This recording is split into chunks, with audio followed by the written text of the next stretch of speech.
আসসালামু আলাইকুম। ২০১৯ থেকে ২০২৪ ৫ বছর পরে এসেও ভারতের সাথে একই পরাজয় বরণ করে নিল বাংলাদেশ। হ্যাঁ, তবে সেবার হেরেছিল ইনিংস ব্যবধানে। এবার যদিও বা ইনিংস ব্যবধানে নয়, তবে আমি এতটুকু হলফ করে বলতে পারি, যদি ভারত বাংলাদেশকে ফলো-অনে পাঠাতো তাহলে বাংলাদেশ ইনিংস ব্যবধানে এই ম্যাচটি হেরে যেত। দেখুন, আসলে বাংলাদেশ ক্রিকেট নিয়ে বলাটা অনেক রিস্কি, অনেক টাফ একটি বিষয়। কারণ আপনি বলতে পারবেন না যে বাংলাদেশ আজকে খেলেছে সেই বেসিসে কালকেও এইভাবে খেলবে, সেটা আপনি কখনোই কল্পনা করতে পারবেন না। মাঝে মধ্যে এমন পারফরমেন্স পাবেন যেটা আপনার ধারণার বাইরে, আপনাকে বাংলাদেশের স্ট্যান্ডার্ড সেট করবে অনেক হাইতে।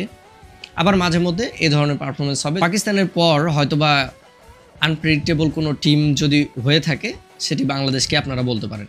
কারণ ভারতের সাথে মাঠে নামার আগে বাংলাদেশ যখন পাকিস্তান থেকে ২-০তে টেস্ট সিরিজ জিতে আসলো, তখন সবাই ধারণা করেছিল যে বাংলাদেশ অন্তত ভালো একটি পারফরমেন্স করবে ভারতের সাথে। হ্যাঁ, অনেকের হয়তো ধরেই নিয়েছিল যে বাংলাদেশ হয়তো পাকিস্তানের সাথে জিতেছে, ভারতের সাথেও জিতে যাবে। আমি অবশ্য সেভাবে চিন্তা করিনি, কারণ ভারত আর পাকিস্তানের মধ্যে হিউজ ডিফারেন্স রয়েছে বর্তমান প্রেক্ষাপটে দুই টিমের মধ্যে।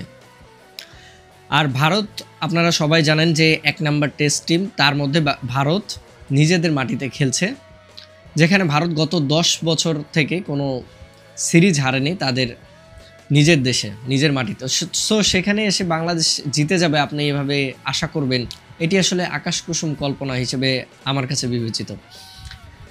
তবে যেটি আমি এক্সপেক্ট করেছিলাম যে বাংলাদেশ অন্তত ভালো একটি ফাইট দেবে ভারতের সাথে। তো এবারে যদি ম্যাচের দিকে তাকাই, তাহলে বাংলাদেশ তাদের চতুর্থ দিনে প্রথম সেশনেই অল আউট হয়ে গেছে মাত্র ২৩৪ রান করে, যেখানে আগের দিনে তৃতীয় দিন শেষে বাংলাদেশ ১৫৮ রান ৪ উইকেট হারিয়ে তুলেছিল। সেখান থেকে খেলতে নেমে ২৩৪-এ অল আউট। এখানে আরও মজার বিষয় হচ্ছে যে বাংলাদেশ তাদের ৪০ রানের মধ্যে শেষ ৬টি উইকেট হারিয়েছে। দেখুন, দিনের খেলার শুরুতে প্রথম ১ ঘন্টা কিন্তু বাংলাদেশ অনেক ভালো খেলেছে, অনেক ভালো হ্যান্ডেল করেছে বোলারদেরকে। সেখানেও টার্ন হচ্ছিল স্পিনারদের, তারা সাথে বাউন্স পাচ্ছিল, বাট বাংলাদেশ কিন্তু ভালো হ্যান্ডেল করেছিল, ভালোভাবে ট্যাকেল দিয়েছিল প্রথম ১ ঘন্টা, যেখান থেকে হয়তো মনে হয়েছিল যে বাংলাদেশ অন্তত ভালো একটি স্কোর করতে পারবে, হয়তো বা ৩০০, ৩৫০ বা ৪০০ এর আশেপাশে আমরা এক্সপেক্ট করেছিলাম। বাট বাংলাদেশের সেই পুরনো রোগ, হঠাৎ করে ভালো খেলতে খেলতে একেবারে মাঠের সঙ্গে মিশে যাওয়ার মতো পারফরমেন্স। জাদেজা যখন থেকে বোলিংয়ে আসলো, তখন থেকে যেন বাংলাদেশের খেলার ধরনটাই পাল্টে গেল। সাকিব যেন তখন থেকে বুঝতেই পারছিলেন না যে তিনি আসলে কি করবেন। ঠিক আছে, এর আগ পর্যন্ত কিন্তু তিনি ঠিকঠাক মতো খেলছিলেন। একটা নতুন বলার এসেছে, সেই বলারটিকে তিনি কেমন বল করছেন না দেখে তিনি প্রথম বলে স্লগ সুইপ করলেন। তারপরে তিনি বারবার ডাউন দ্য ট্র্যাকে আসছেন। ইনফ্যাক্ট একবার তো তিনি বেঁচে গিয়েছেন, স্ট্যাম্পিং মিস হয়েছে সেখানে ঋষভ পান্তের। বলটি অনেক বাউন্স ওঠার কারণে তিনি বলটি ঠিকভাবে গ্যাদার করতে পারেননি, যার কারণে বেঁচে গিয়েছেন। অথচ এত কিছুর পরও মাত্র ২৫ রান করে সাজঘরে ফিরে গেছেন সাকিব। এক পাশ আগলে রেখে শান্ত চমৎকার ব্যাটিং করে যাচ্ছিল। আসলে বাংলাদেশের দ্বিতীয় ইনিংসে যদি ধরা হয় বা এই টেস্ট ম্যাচেরই যদি বাংলাদেশের ব্যাটিং নিয়ে বলা হয়, তাহলে শান্তর ব্যাটিংটি আসলে বলার মতো ছিল। ঠিক আছে, এই দ্বিতীয় ইনিংসে শান্ত যে ৮২ রান করেছে, এটি আসলে উল্লেখযোগ্য ছিল। এরপর সাকিব যখন আউট হয়ে গেল, তখন ক্রিজে আসলেন লিটন দাস। তিনি এসে প্রথমে মারার চেষ্টা করলেন, সেটি হলো না। তারপর তিনি চিন্তা করলেন যে আমি ডিফেন্সে ফিরে যাই। তিনি যখন ডিফেন্স করতে গেলেন, আউট হয়ে চলে গেলেন। এরপরে মেহেদী হাসান মিরাজ আসলেন। আচ্ছা, ইন্টারেস্টিং বিষয়, ২ দিন আগেও আমি তার একটি ইন্টারভিউ শুনছিলাম। তিনি বলছিলেন যে আমি বোলারদের সাথে আমাকে বোলিং করতে হয়, উপরে ব্যাটিং করতে পারলে আমার জন্য ভালো। তিনি সবসময় প্রেফার করেন উপরে ব্যাটিং করার জন্য। আজকে তিনি কি করলেন? তার কাছে তো খুব ভালো সুযোগ ছিল যে শান্ত ভালো খেলছিল অপর প্রান্তে, চেষ্টা করি যতক্ষণ তার সাথে সঙ্গ দেওয়া যায়, তার সাথে থাকা যায়। তিনি ৬ মারতে গেলেন এবং বাউন্ডারিতে ক্যাচ আউট হয়ে ফিরে গেলেন ৮ রান করে।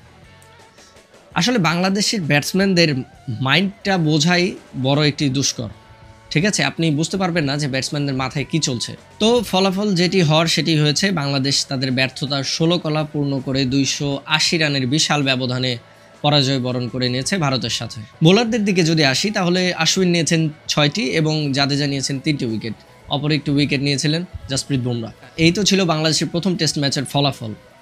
এখন যে বিষয়টি আসলে চিন্তার, যে দেখেন বাংলাদেশ যখন পাকিস্তানে ভালো করলো, পরপর দুটি ম্যাচে ভালো পারফরমেন্স করে, কনসিস্টেন্ট পারফর্ম করে যখন জিতে সেখান থেকে ফেরত আসলো, ভারতের সাথে নামার আগে আমরা সবাই ধরে নিয়েছিলাম যে বাংলাদেশ একটি ভালো পারফরমেন্স শো করবে। বাট এত কনফিডেন্স নিয়ে আসার পরেও বাংলাদেশ যদি তাদের প্রথম ম্যাচে এই ধরনের পারফরমেন্স করে থাকে, দ্বিতীয় ম্যাচে নামলে বাংলাদেশের কী ধরনের পারফরমেন্স করবে আমি আসলে সেটি নিয়ে চিন্তিত।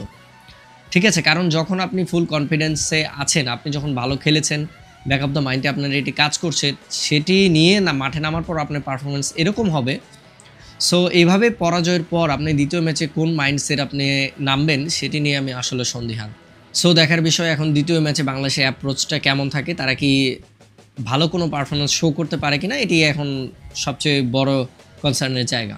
তো আজকের মতো এটুকুই, পরবর্তী কোনো ভিডিওতে আবারও দেখা হবে। সবাই ভালো থাকবেন, আল্লাহ হাফেজ।